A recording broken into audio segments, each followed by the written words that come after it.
بارک وسلم۔ برادران اسلام،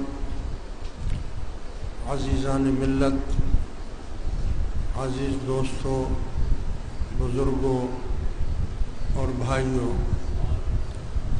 اللہ تبارک و تعالی مجھے اور آپ کو ادب والا بنائے، ادب والے با ادب، با نصیب، بے ادب، بد نصیب، اللہ تعالی ہمیں اور آپ کو بدبختی سے بچائے اور ادب والوں میں شامل فرمائے۔ عزیز دوستوں، یاد رکھیں، اسلام کی پہلی سیڑھی، پہلی پوڑی ادب کی ہے۔ یہاں تک کہ رسول اللہ صلی اللہ علیہ وسلم نے فرمایا کہ اگر کوئی شخص کھجور کا ایک ٹکڑا خیرات کر دے تو وہ اس کو جہنم سے بچا لے گا، اور اگر کوئی کھجور کا ٹکڑا بھی خیرات نہ کر سکے تو کسی کو اچھی بات کہہ دے، یعنی ادب کر لے، اخلاق سے بات کر لے، محبت سے بات کر لے، تو یہ بھی اس کے لیے صدقہ ہے، خیرات ہے۔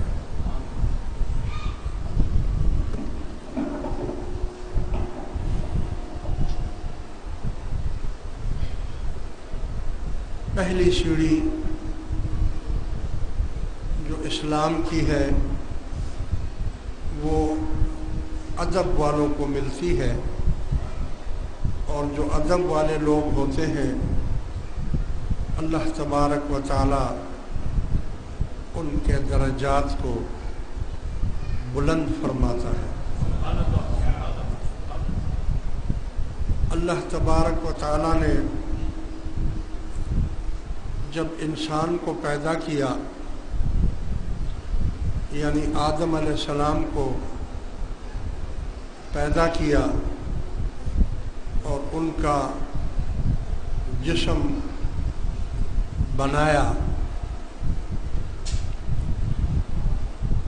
تو سب سے پہلے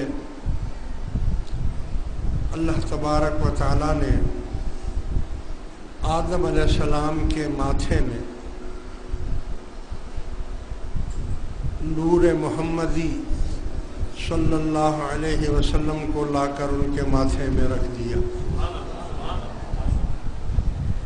اور جو پہلا سبق تھا مخلوق کے لیے وہ یہ تھا کہ اللہ نے تمام فرشتوں کو حکم دیا کہ آدم کو سجدہ کرو، آدم کو سجدہ کرو، فسجدوا الا ابلیس، تمام فرشتوں نے آدم کو سجدہ کیا مگر ابلیس نے سجدہ نہیں کیا۔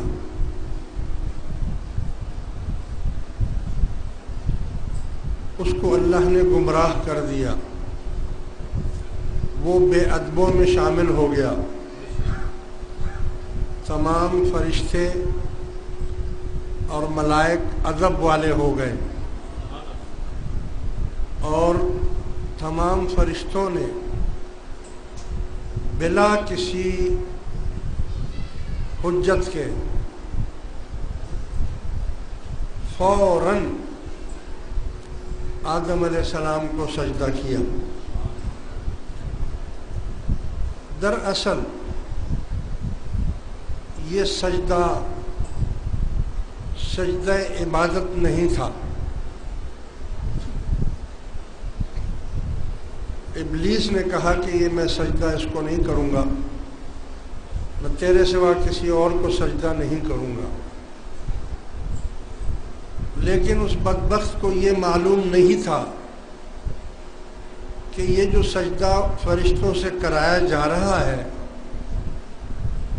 یہ ادب سکھایا جا رہا ہے ان کو.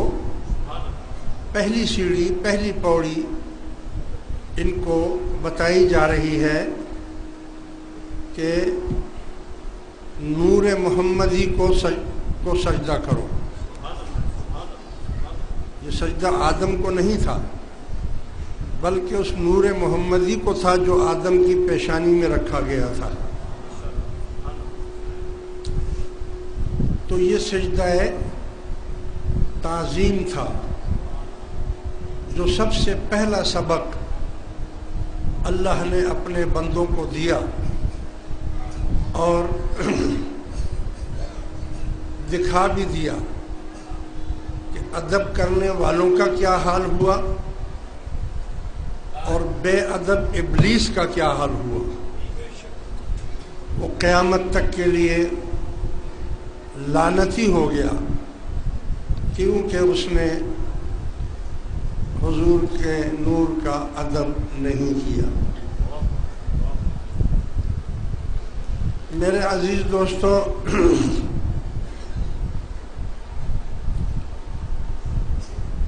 پہلے سجدہ صرف اللہ کے لیے ہوتا ہے، مگر یاد رکھو اس سجدے کے لیے نیت کا ہونا بہت ضروری ہے.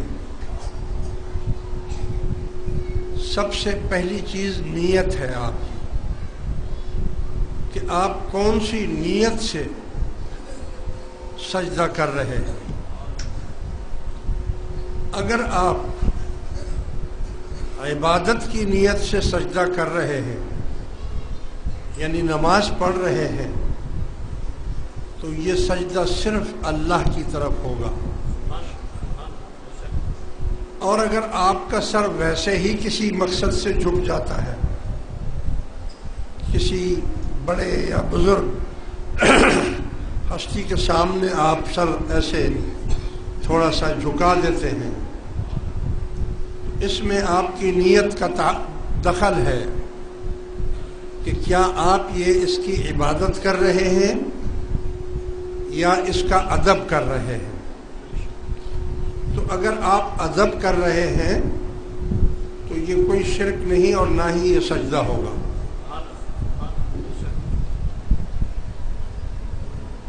اور اگر آپ کسی کے پاؤں پکڑ رہے ہیں، مثلا ماں اور باپ کے پاؤں کو آپ ہاتھ لگا رہے ہیں، اس کو جھک کر اس کے پاؤں پر ہاتھ رکھ رہے ہیں،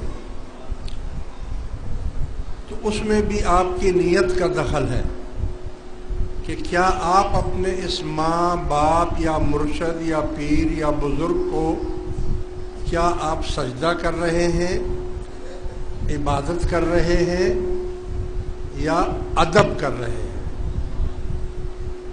تو جو نیت آپ کی ہوگی اللہ تعالیٰ اس کو اسی نیت سے قبول فرمائے گا. اگر کوئی یہ کہے کہ نہیں جی یہ تو شرک ہو گیا، یہ جھکنا تو شرک ہے، اللہ کے سوا تو کسی کے سامنے جھکا نہیں جاتا، تو پھر اس سے پوچھیں گے کہ بھائی آپ نے گدھے پال رکھے ہیں،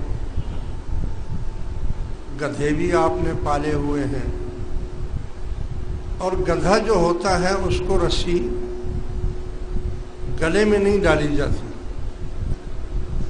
ہمیشہ گدھے کو باندھنے کے لیے اس کا پیر باندھا جاتا ہے. گدھا ہو، ہاتھی ہو یا اکثر گھوڑا بھی اور اس کو آپ پاؤں سے باندھتے ہیں تو ظاہر ہے کہ پاؤں باندھنے کے لیے آپ کو جھکنا پڑے گا،